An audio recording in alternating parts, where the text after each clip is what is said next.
현직 대통령에 대한 체포영장, 대한민국 헌정 사상 초유의 사건입니다. 법치주의를 흔든 이번 결정, 과연 정당했을까요? 그 진실과 문제점을 지금 바로 확인해 보세요. 안녕하세요. 공수처가 윤석열 대통령에 대해 체포영장을 발부한 사건을 중심으로 법치주의와 공정성의 위기, 그리고 이로 인해 발생한 문제들을 다뤄보겠습니다.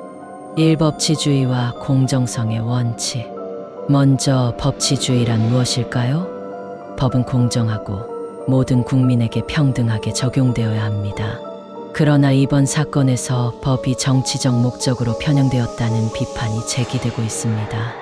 이 사건은 대한민국 법치주의의 시험대에 오른 사례로 평가됩니다. 국민은 이러한 상황에서 깨어나 감시하고 부당함에 항의하며 정의와 공정을 요구해야 할 때입니다. 정의가 물같이 흐르고 공정함이 맑은 시냇물처럼 이어지는 사회. 우리 모두가 꿈꾸는 대한민국의 모습이 아닐까요? 이 체포영장의 주요 문제점.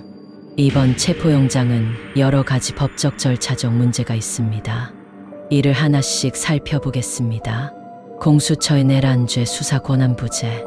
공수처는 내란죄를 수사할 권한이 없습니다. 그러나 이번 체포영장은 내란죄를 근거로 발부되었습니다. 이는 헌법과 형사사법 체계의 심각한 훼손으로 볼 수 있습니다. 대통령의 통치행위. 헌법에 따르면 비상사태 선포는 대통령의 고유 권한이며 통치행위로 간주됩니다. 대통령이 내란을 일으켰다는 주장은 권력을 가진 대통령의 지위를 오해한 비논리적인 주장입니다. 법원의 판결과 판사 쇼핑 의혹. 체포영장을 서울중앙지방법원이 아닌 서부지방법원에서 발부한 점은 판사 쇼핑 의혹을 불러일으키고 있습니다. 이는 법적 정당성과 중립성을 훼손하는 행위로 사법부의 신뢰를 떨어뜨리는 결과를 초래했습니다. 3. 안보와 형평성 문제. 이번 사건은 단순히 대통령 개인의 문제가 아닙니다. 현직 대통령에 대한 체포영장이 발부된 선례가 남는다면 이는 미래의 모든 대통령에게 동일한 위협이 될 수 있습니다. 특히 체포 상황에서 안보 공백이 발생할 경우 국가적 위기가 초래될 가능성도 배제할 수 없습니다.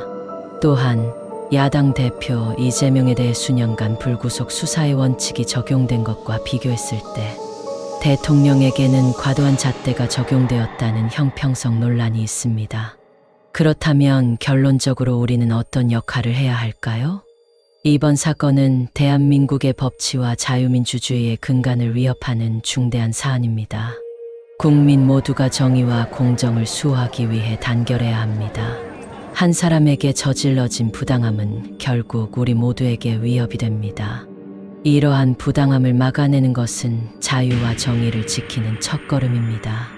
이상과 같은 내용을 통해 우리는 법치주의와 공정성이 얼마나 중요한지, 그리고 이러한 원칙이 위협받는 상황에서 국민으로서 어떤 역할을 해야 하는지에 대해 생각해 보았으면 합니다.